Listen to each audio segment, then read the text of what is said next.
Welcome on Easy Learning. Now we are going to cover next question of new subject. It is BPC-001. Earlier we covered BPC-002. These are the questions. It has also three sections. Okay. So at first I will cover the first part. It is section number A. It has three questions and one question is about 1000 words. Okay. So let's start doing first question of section A. It is discuss the origin and evolution of psychology as a branch of knowledge. Answer: for self-conscious field of experimental study, psychology was started in 1879 by Wilhelm Wundt. Wilhelm Wundt.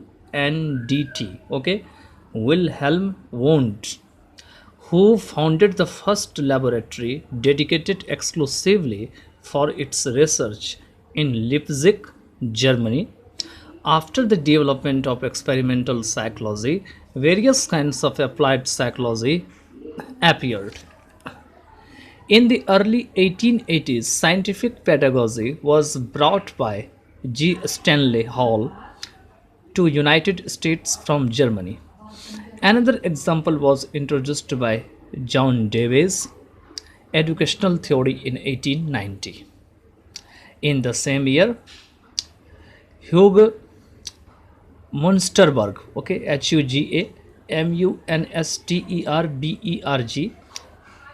Hugh Munsterberg began writing about the application of psychology to industry, law, and other fields, and in the same year, the first psychological clinic was established.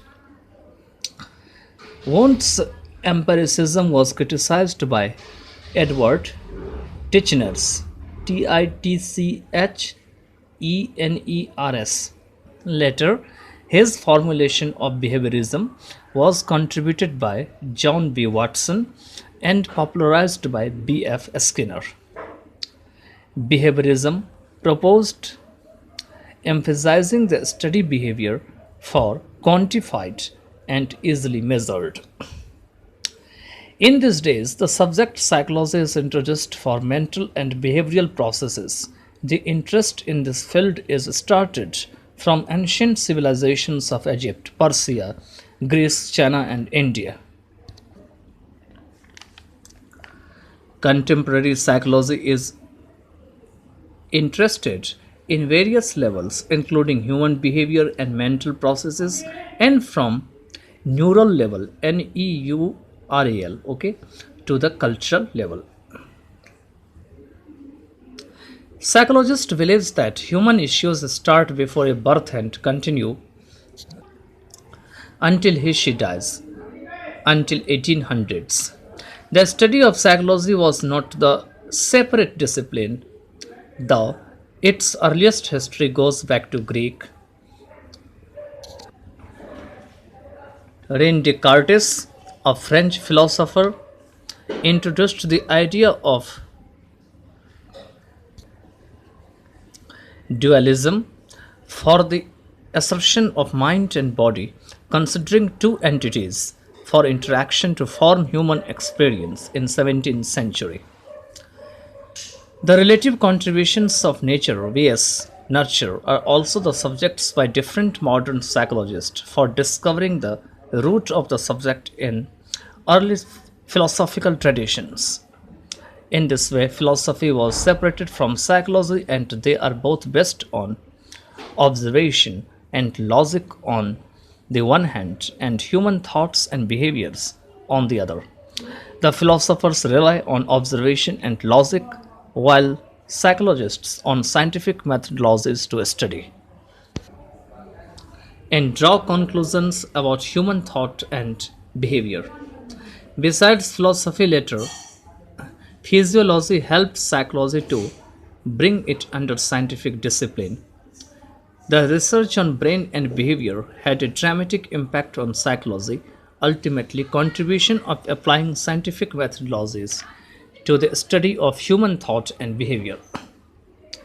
Evolutionary psychology includes some traits like memory, perception, language as adaptations, that is, as the functional products of natural selection.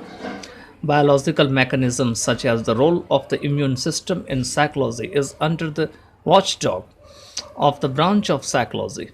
These mechanisms are purposeful for the approach of bringing the functional way of thinking and all other elements related to it under the approach of psychological mechanisms in a similar way.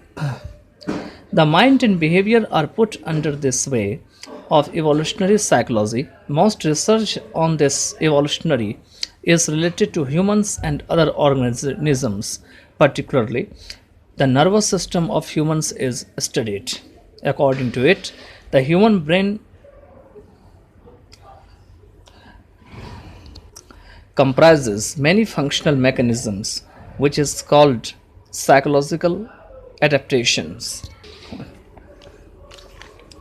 or evolved cognitive mechanisms designed by the process of natural selection. Some examples fall under it as how is the language acquired, how to avoid incest mechanisms, how to detect cheater, sex specific and intelligence, mating meeting preferences, forging mechanisms, alliance tracking mechanisms, agent detection mechanisms, and so on. The glimpse of evolutionary psychology can be seen in cognitive psychology and evolutionary biology.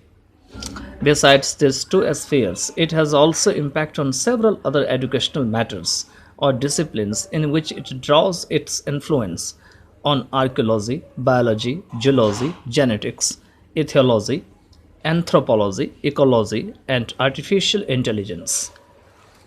It is also closely linked to sociobiology.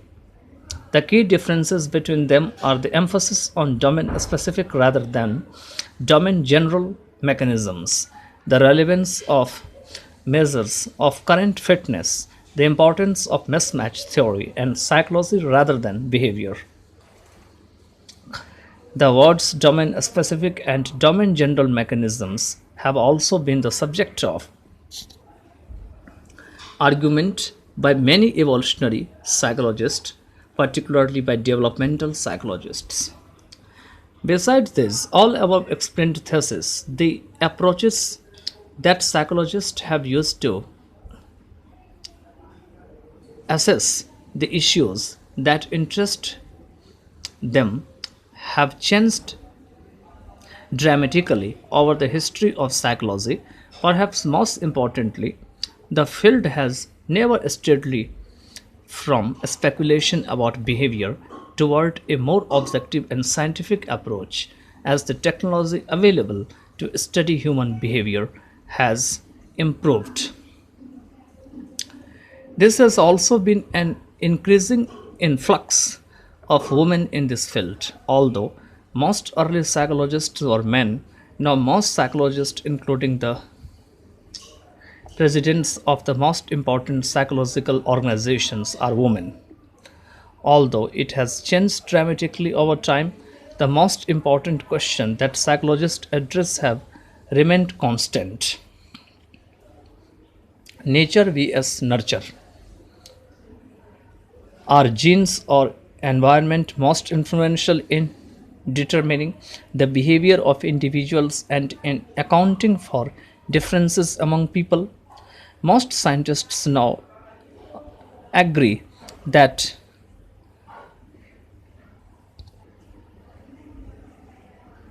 both genes and environment play crucial roles in most human behaviors, and yet we still have much to learn about how nature, our biological makeup, and nurture, the experiences that we have during our lives, work together.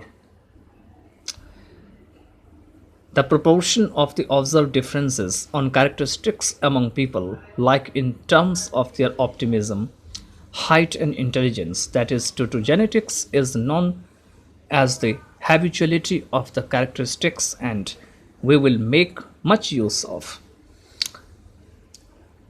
The heritability of intelligence is very high, and that the heritability of extroversion is about 50.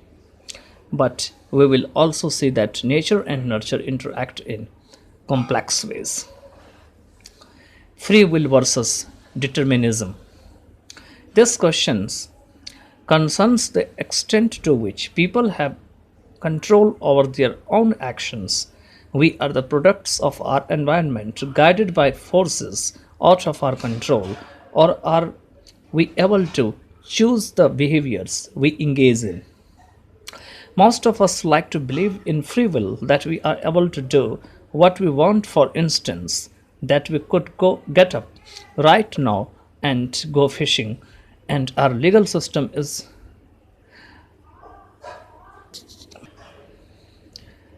premised on the concept of free will. We punish criminals because we believe that they have choice over their behaviors and freely choose to disobey the law. Accuracy versus inaccuracy. To what extent humans are capable for information, although it appears that good people are good enough to make sense of the world around them and make decent decisions, human judgment is sometimes compromised by inaccuracies in our thinking styles, motivations, and emotions. For instance, our judgment may be affected by our desires to gain material wealth and to see ourselves positively, and by emotional responses to the events that happen to us. Conscious versus unconscious processing. To what extent are we conscious of our own actions and the causes of them? And to what extent are our behaviors caused by influences that we are not aware of? Many of the major theories of psychology, ranging from the Freudian psychodynamic theories to contemporary work in cognitive psychology, argue that much of our behavior is determined by variables that we are not aware of.